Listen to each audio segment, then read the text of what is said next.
Hola, ¿qué tal, brujuleros? Una semana más, Brújula de Mercado vuelve al reporte semanal, al reporte periódico que hay que ir haciendo para ponernos al día de cómo van las cosas. Nunca lo he contado, pero hace años un amiguete tenía un amiguete que decía, cuando las cosas se ponían complicadas en la cartera que iba manejando, me solía decir, me va a tocar brujulear. Brujulear significaba empezar a cacharrar en el mercado, empezar a mirar más cosas, a tratar de cambiar la perspectiva para ver exactamente qué hacer con las posiciones que mantenía abiertas. Y de eso es un poco de donde surgió la historia de Brújula de Mercados, de tratar de encontrar el norte cuando el mercado está complicado y efectivamente los mercados financieros son una auténtica jungla, o sea que qué mejor que una brújula para tratar de encontrar la dirección correcta cuando estamos perdidos en mitad de la jungla, ¿verdad?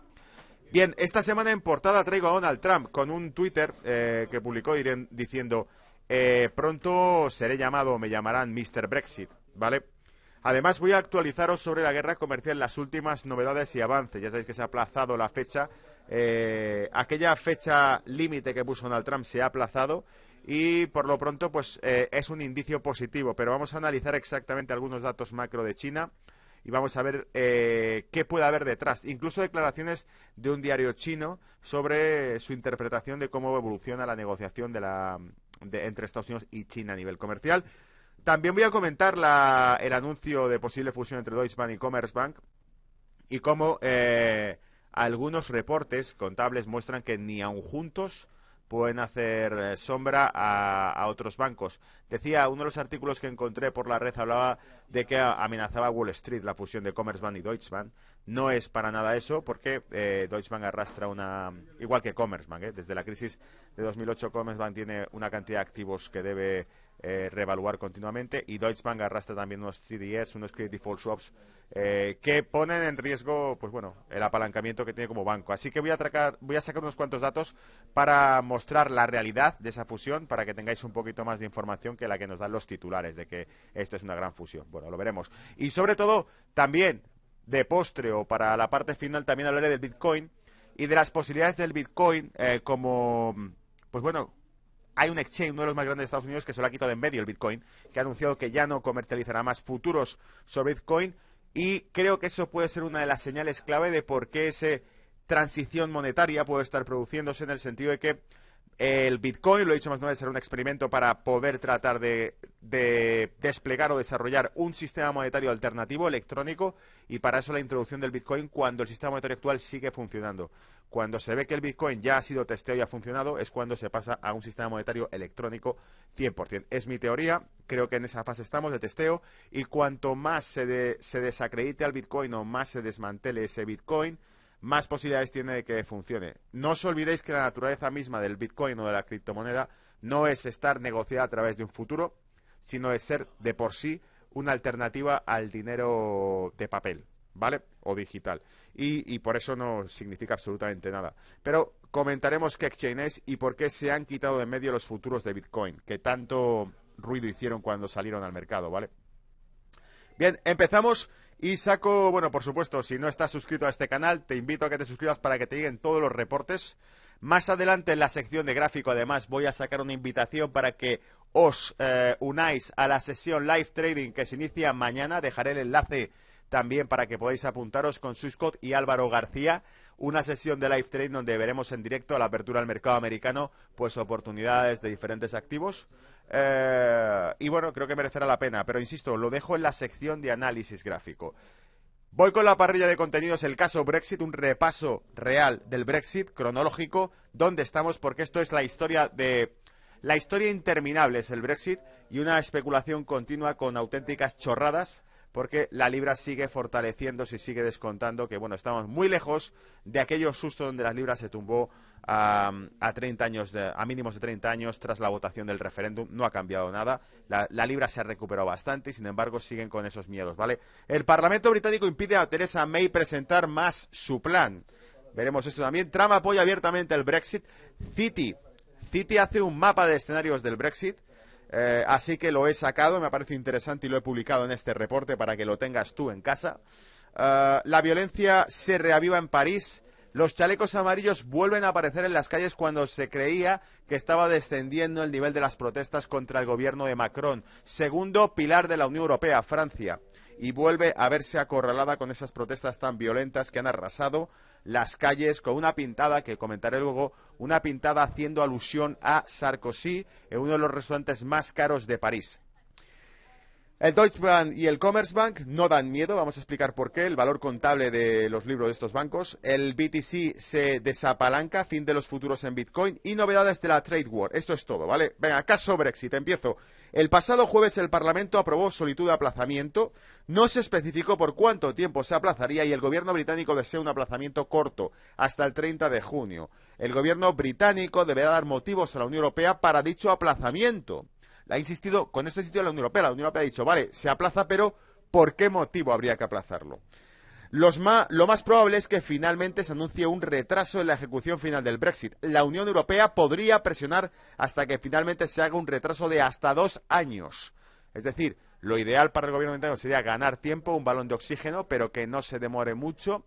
Mientras que lo que creen es que la Unión Europea diría, bueno, pues si se aplaza, se va a aplazar por bastante más tiempo. Así que hay que hacer frente a los compromisos presupuestarios del Reino Unido, lo cual significa sacar la billetera por parte del Reino Unido y que siga pagando los compromisos presupuestarios adquiridos para los siguientes años en la Unión Europea. O, evidentemente, continuar, pues, como han dicho hasta ahora, tratando de ganarlo. Lo hemos visto ya en el reporte anterior, ya lo comenté. Lo que no se ha cerrado en 2 años no se puede cerrar ahora en 1 mes. Así que probablemente sea la historia de nunca acabar, ¿vale? Fijaos, el Parlamento prohíbe a May que presente por tercera vez su plan del Brexit si no introduce cambios. Y aquí nos comenta el detalle.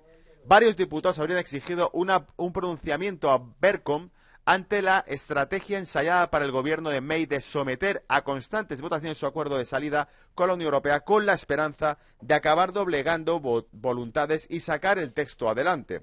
El speaker, consultado los letrados de la Cámara, ha anunciado su decisión a primera hora de la tarde. Se trata de una regla necesaria para asegurar que no se haga un uso respetuoso de su tiempo y de que las decisiones que se tomen sean respetadas. Es decir, que el representante de la Cámara lo que ha dicho es que no se puede presentar más un plan si ya ha sido rechazado, para evitar que por tercera vez se presentase. Lo que hacía Theresa May era presentar ligeras modificaciones, mientras ganaba tiempo y trataba de negociar con diferentes cargos parlamentarios británicos para que apoyasen a favor del plan. Pues ahora esto se ve truncado, ¿vale? May advierte que otro rechazo de su plan del Brexit podría implicar que el Reino Unido nunca salga de la Unión Europea. Y aquí es poco cuando decíamos que el Parlamento británico, en su mayoría laborista y conservador, desea el Brexit, no desea que se produzca un segundo referéndum. Al mismo tiempo, su mayoría conservadora o laborista también desea que sea un Brexit con un trato, no que sea un Brexit sin ningún tipo de trato, un hard Brexit sin ningún tipo de deal con la Unión Europea, sino que tiene que haber algo concretado con la Unión Europea para un Brexit ordenado. En su artículo dominical de la prensa, la primera ministra de Reino Unido, Theresa May, ha advertido que si no se aprueba su acuerdo renegociado del Brexit, el Reino Unido podría nunca salir de la Unión Europea. La primera ministra planea someter su pacto a una nueva votación después del rechazo sufrido este martes en el Parlamento, que aprobó la posibilidad de descartar un Brexit duro bajo cualquier circunstancia. Como veis, y esto ya lo anunciamos la semana pasada, las votaciones serían esas porque eran las más previsibles. El Parlamento rechazó un Brexit duro, pero al mismo tiempo tampoco aprueban el pacto que tiene negociado Theresa May. Esta información viene de Actualidad RT. Y además, Boris Johnson, quiero recordarlo porque, insisto con esto porque se olvidan, pero son comentarios que quedan ahí. Boris Johnson dijo que si efectivamente las condiciones que se daban con este acuerdo de Theresa May eran incluso peores que haber hecho nada, porque pasábamos a pagar las facturas europeas mientras que perdíamos el derecho a voto. Es lo que dijo Boris Johnson. Si este acuerdo nos convierte en un Estado vasallo de la Unión Europea porque no tenemos derecho a voto y seguimos pagando, pues entonces la única opción es que o negocian o directamente nos negamos a pagar la factura. Es decir, los 40.000 millones no se hacen efectivos por parte del Reino Unido.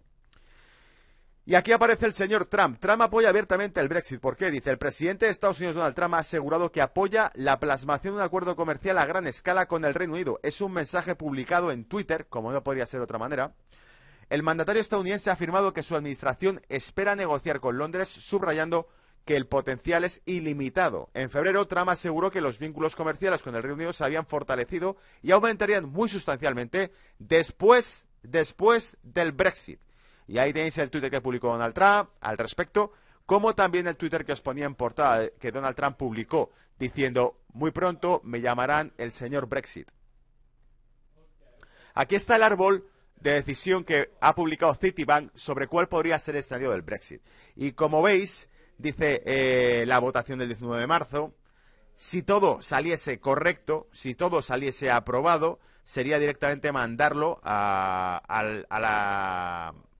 la Comisión Europea para que también sea ratificado del 21 al 22 de marzo ese acuerdo, y entonces pasaríamos a un aplazamiento, tal como ha pedido el Parlamento británico, si la Unión Europea lo autoriza del 21 al 22 de marzo, un aplazamiento corto o un aplazamiento que podría durar hasta 21 meses, casi 2 años, ¿vale? Tal como plantea el Citibank en su árbol.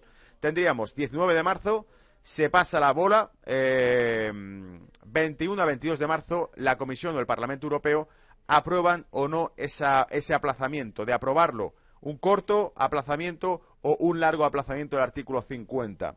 Si es un corto aplazamiento, dice, bueno, implementación legal para desmantelar Reino Unido de la Unión Europea, que puede llevarnos a un no deal, igualmente, porque la implementación legal que hagan no sea aprobada por la Unión Europea, o que nos puede llevar a un Brexit ordenado, que este es el escenario más positivo, evidentemente. Un aplazamiento de largo plazo llevaría a un debate interno en Reino Unido entre políticos que volvería a hacer esto bastante más largo y tedioso.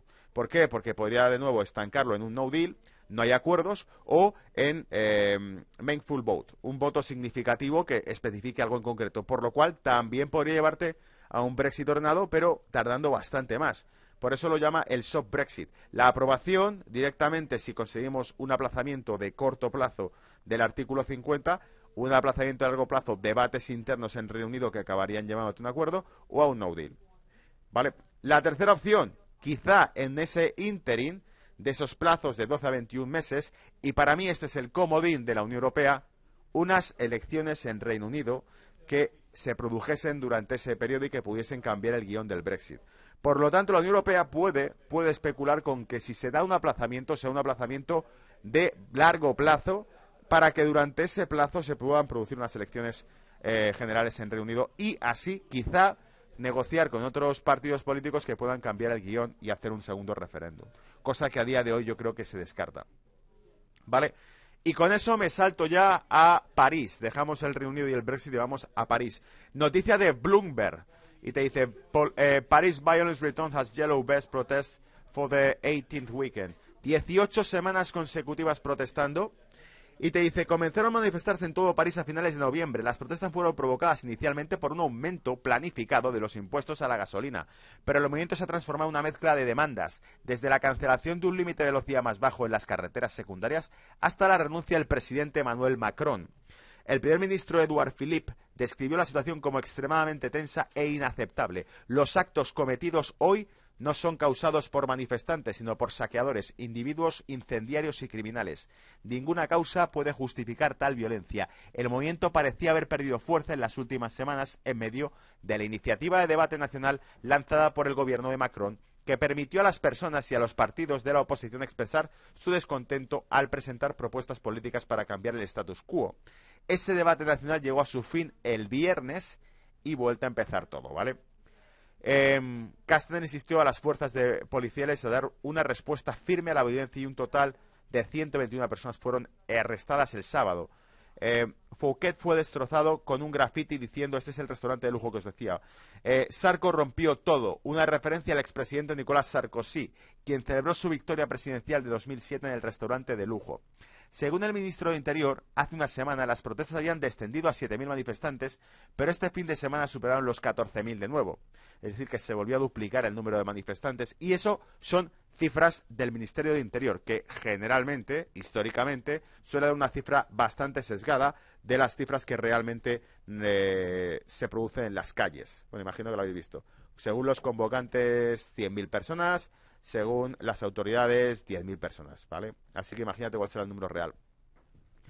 Con la noticia de París, que cierro ya y que simplemente quería destacar que la inestabilidad política en Europa no desaparece, Otra noticia sobre la banca alemana y es esa fusión. Alemania, Deutsche Bank y Commerzbank empiezan a negociar su fusión. El Consejo de Administración del Deutsche Bank confirmó que la entidad ha iniciado las conversaciones y las negociaciones para fusionarse con su rival Commerzbank, según ha informado a sus socios en su comunicado. Y aquí el Twitter que publica Holger, bastante bueno, en el que dice: el book value de Deutsche Bank y Commerzbank no muestra superioridad ninguna frente a otros bancos top. Y nos saca el book value. El book value ya sabéis que es los activos que tiene una compañía, quitándole o restándole las deudas o las liabilities, las obligaciones que tiene frente al valor contable que tiene la compañía. ¿Qué ocurre? Que al evaluar su valor real o contable, me doy cuenta que el índice del price book value que tienen es bastante más bajo comparado con otras tantas. Es decir, sería por capitalización bursátil el tercer banco más grande de Europa, HSBC, BNP Paribas y Deutsche Bank, Commerzbank, pero si nos fijamos en el price book value, es de los que menor price book value tienen, ¿vale? Y fíjate que aquí está Deutsche Bank a secas, de por sí ya tiene un price book muy muy bajo. Entonces en esta clasificación estarían los séptimos o los octavos de toda Europa, ¿vale? Como banco, o sea, valor real contable. Y es, en mi opinión, por la alta deuda que mantienen tanto Deutsche Bank como Commerzbank, ¿vale? Acordaos que en el año 2016 se abría el año con los credit default swaps de Deutsche Bank al rojo vivo, haciendo a muchos temer por un default de prácticamente el mayor banco de Europa, ¿vale? El Deutsche Bank. Voy cerrando ya con la noticia del Bitcoin. Nos queda todavía comentar las últimas novedades de la Trade World, ¿vale? Y algún gráfico que os he sacado. Bitcoin se está desapalancando. ¿Por qué? Y aquí viene la noticia que sacaba CNBC. The vote to stop listing Bitcoin futures has interest in crypto trading pools.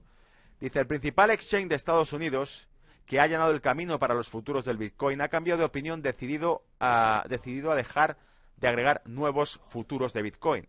En un comunicado la semana pasada, el Cboe Future Exchange dijo que no agregará nuevos futuros de Bitcoin en marzo. Mientras tanto, los contratos activos de Bitcoin todavía están disponibles para el comercio, pero el último de ellos expira en junio. Cuando los futuros de XBT se lanzaron en diciembre de ese año, Bitcoin cotizaba cerca de $17.000.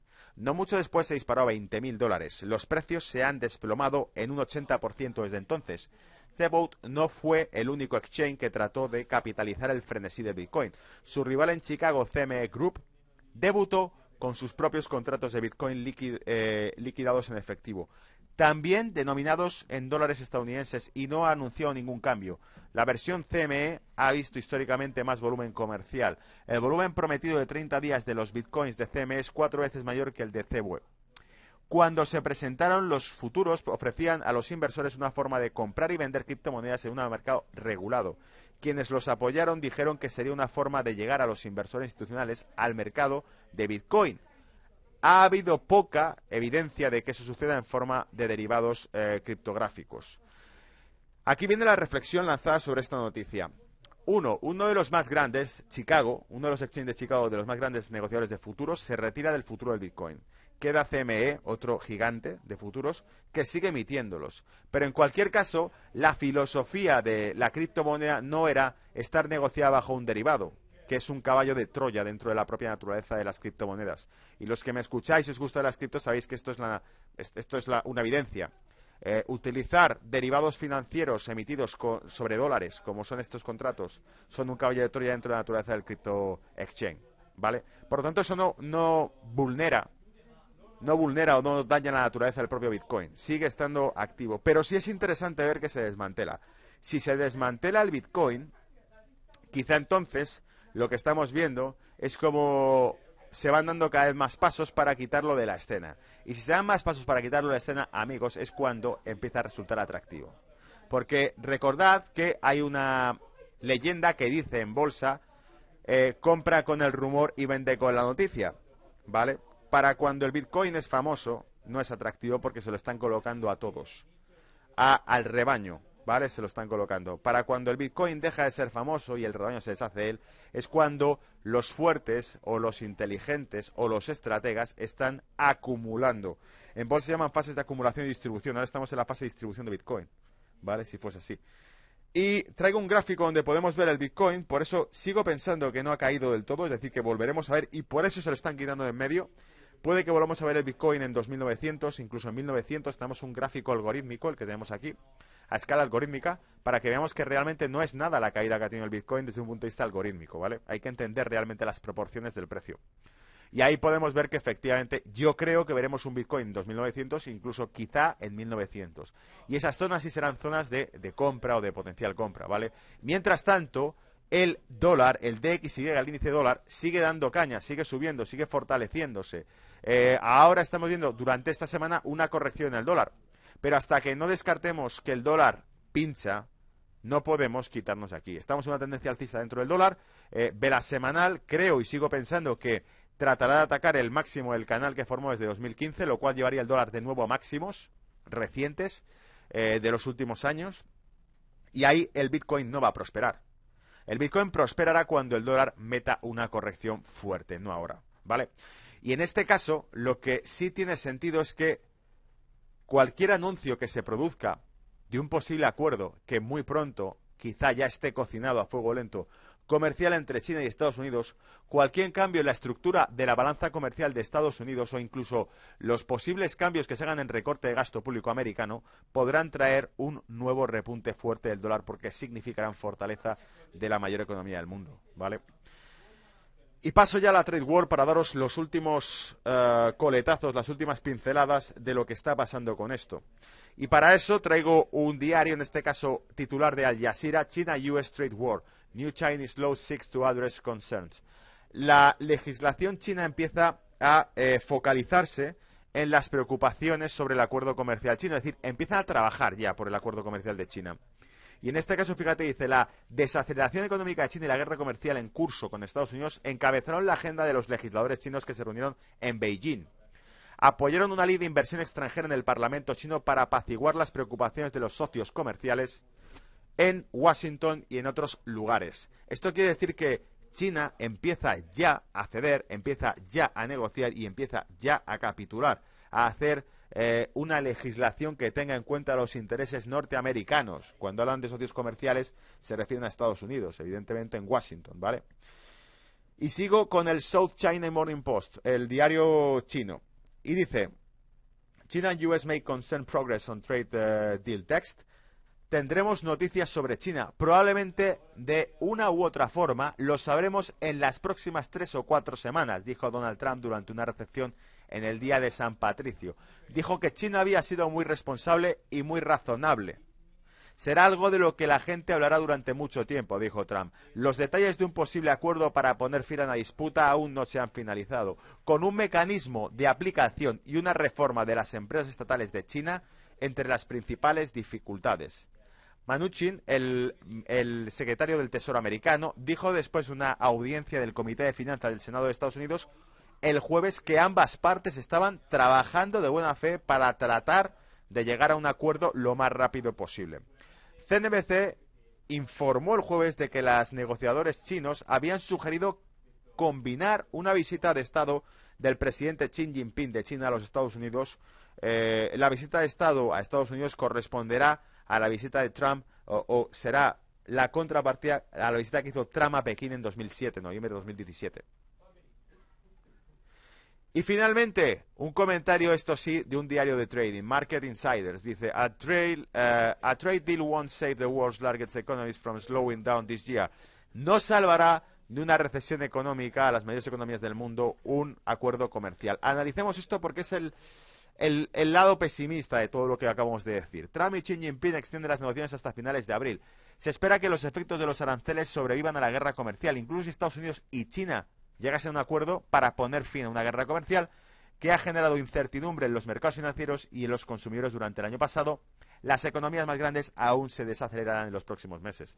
Trump revertió los planes para aumentar las tensiones a principios de marzo, lo que generó la esperanza de que Washington y Beijing puedan alcanzar un acuerdo que reduzca las tarifas aplicadas el año pasado a cientos de miles de millones de dólares en bienes y los funcionarios chinos implementan medidas de estímulo. A izquierda y derecha, algunos todavía ven la posibilidad de un duro aterrizaje por delante. En los Estados Unidos, un número creciente de indicadores clave han apuntado de manera similar a la desaceleración de actividades. Las previsiones de crecimiento económico para el comercio del año han estado cayendo constantemente, especialmente después de las sorprendentes ventas minoristas y los informes de empleo de este mes. Casi la mitad de las economías, de los economistas encuestados por el The Wall Street Journal, este mes piensan que los Estados Unidos entrarán en recesión en 2020. Trump dijo a los reporteros esta semana que no tenía prisa por llegar a un acuerdo con China. El jueves, Bloomberg informó de que una cumbre entre Trump y el presidente Xi Jinping parece que tendrá lugar en abril. Las exportaciones chinas se mantuvieron en su mayor parte hasta finales de 2018, pero eso podría cambiar a medida que disminuya la capacidad de distribución y las empresas trasladen la producción a otros países. El progreso positivo en las negociaciones comerciales ha dado un gran impulso al sentimiento de mercado. Aquí traigo las cifras de déficit público y superávit de Estados Unidos. En alguna ocasión las he comentado ya. El último superávit comercial de Estados Unidos fue en el año 68. Pero en este caso no hablamos de déficit comercial o superávit comercial, hablamos de déficit público o superávit público. Hablamos de cuánto dinero ingresa Estados Unidos y cuánto dinero gasta el Estado, ¿vale? Y en este caso vemos que la cifra se aproxima a 21,9 trillones de deuda. Y dicho así, nunca, jamás se ha visto una deuda de ese tamaño. Jamás se ha visto una deuda de tal calibre, de 22 trillones de dólares. Nunca. Sin embargo, el gráfico que nos traía Hedge aquí nos muestra la relación que hay entre esa deuda y el Producto Interior Bruto de Estados Unidos. Y ahí es cuando podemos ver, fíjate, te dice, the total public debt, which includes the debt of the government hold itself, the Social Security, Medicare, and other called trust funds, is now 21.9 trillion.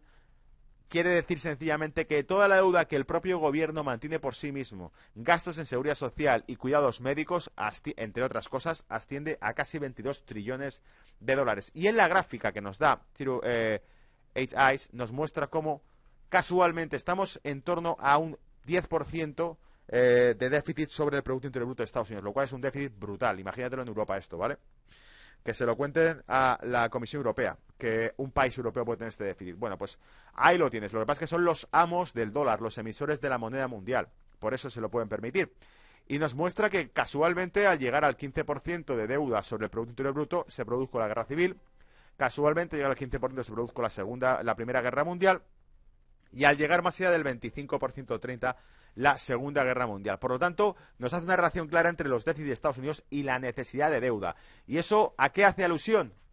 A la altísima dependencia del gasto militar de Estados Unidos. Es decir, hace falta guerra para poder dar salida al outcome, a la producción industrial americana. ¿Vale? Así que agarraros a la silla. Y bueno, para dar algún dato más sobre China, he sacado la producción industrial de China que cae, efectivamente está cayendo, pero porque decíamos, el último dato de producción industrial es peor del previsto. Va cayendo. El anterior era 5.7, el actual debía haber sido 5.5 y sin embargo la semana pasada salió 5.3, peor de lo previsto. Efectivamente va cayendo, pero es que es un proceso que casi podría ser natural. Dicho de otro modo, esa desaceleración industrial se produce en países que ya empiezan a ser maduros, que ya empiezan a estar industrializados y con un desarrollo tecnológico elevado. Se llama progreso económico, progreso técnico, mejor dicho, en economía, progreso técnico, a la curva por la cual el crecimiento de un país se va desacelerando según se va volviendo tecnológicamente más avanzado. Un país que parte de una economía agrícola, en cuanto le metes industria, tecnología e infraestructuras, sube y crece a toda pastilla. Un país que ya posee durante décadas tecnología, infraestructuras e industria, pues evidentemente crece bastante más despacio, ¿vale? Por eso digo que este tipo de variables macro hay que saberlas leer entre líneas y con una interpretación económica clara. Más allá de eso, lo que sí he visto que era interesante destacar con vosotros era que el índice Hansen está repuntando fuertemente, lo estáis viendo ahí, estos son velas mensuales, teníamos 2 meses rebotando, por lo tanto descuenta el mercado que ya hay soluciones entre China y Estados Unidos, descuenta el mercado y, por cierto, desde un punto de vista técnico pasamos a estar por encima de un segundo rango, lo veis aquí, apoyo, apoyo, resistencia aquí, por lo tanto este gráfico, si se consolidase por encima de esos 3.100 puntos o 3.000 puntos en el Shanghai Composite, en el índice de China, veríamos que en todo caso significaría que esto va para adelante, ¿vale? Si para el mes de abril conseguimos estar por encima de 3.000 puntos en el Shanghái, quiere decir que la guerra comercial va a seguir tirando, porque habría encontrado un soporte claro del gráfico, ¿vale? Y fijaos cómo en realidad tiene sentido, porque este es el gráfico del SP que os compartí la semana pasada, donde sospechosamente vemos que existen posibilidades de un sprint alcista en el mercado americano todavía, ¿vale? ¿Cómo es posible esto? La única manera de que sea posible es haciendo trampas, es decir, que de nuevo los bancos centrales le hayan dado la palanca, como ya han anunciado. Bueno, eso es todo. Espero que este reporte te haya servido de utilidad, que lo compartas si te ha gustado con amigos o con amistades que tengas dentro del mundo de los bolsos y los mercados y la inversión. Y os espero para los siguientes que realicemos, ¿de acuerdo? Un saludo, buena suerte, chao.